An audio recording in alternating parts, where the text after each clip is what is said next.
After dominating the political discourse in the European Union for about 16 years from 2005 to 2021, Angela Merkel is back in the fray, but this time as a defendant. The pro-Russia turn that she has taken after standing down from Chancellor chair has rubbed NATO and its lackeys in Germany the wrong way. And now a political witch hunt has been initiated against her.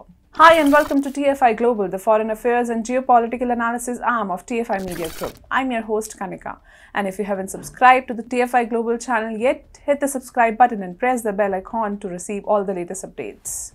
Last week, when Angela Merkel opened her mouth before the media, alarm bells were set ringing in NATO headquarters. Her statements engendered trepidation among Russia hawk elements within the European Parliament. Actually, Merkel had called on the EU to soften its policy towards Russia. In an interview, she stated, "Russia and Europe are neighbors and they won't be able to ignore each other. We have to find a way to coexist despite all our differences." Above that, she also made it clear that Ukraine should not be given NATO membership. According to her deliberation, admitting Ukraine into NATO will only complicate security predicaments in the region. Merkel basically said that Russia is a part of Europe, and that the trade relations that Russia and Europe share are of great strategic importance. Obviously, her statements rocked the boat for all pro-Ukrainian leaders and officials within the NATO and EU.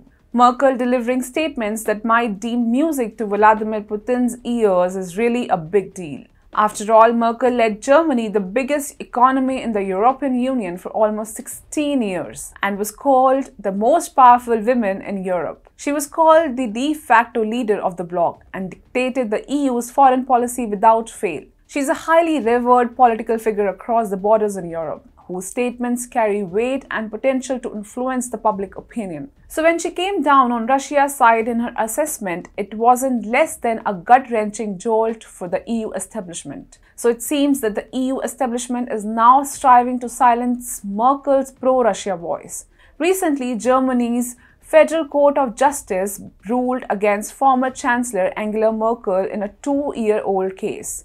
In 2020, Merkel was accused of delivering a political speech during a state visit to South Africa against the far-right Alternative for Germany AfD party. The court gave the verdict that Merkel's statements ended up making AfD a political pariah and violated the AfD's right to fair political competition. It's interesting to note that the verdict in this 2020 case against Merkel came out as soon as she delivered statements deemed as anti-Ukraine by the EU. It's highly likely that this was more than just a coincidence. Merkel, during her tenure as a German chancellor, always advocated for strong trade ties with Russia. Her so-called pro-Russia stance was far from unfounded and illogical.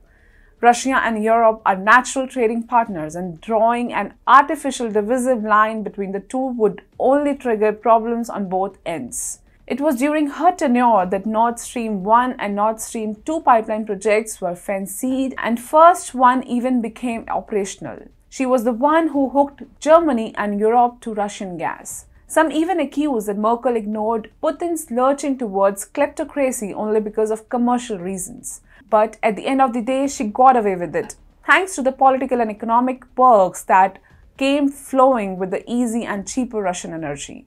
It can be safely said that Merkel is a pain in the neck for all those who want to turn Russia into a pariah state. So efforts are underway to vaporize her out of the bloc's political community. A well-timed court ruling against her might do the job, but we can expect her rivals to pile more legal burden on her to wipe out her contours, currently embellishing the EU's policy-making regime.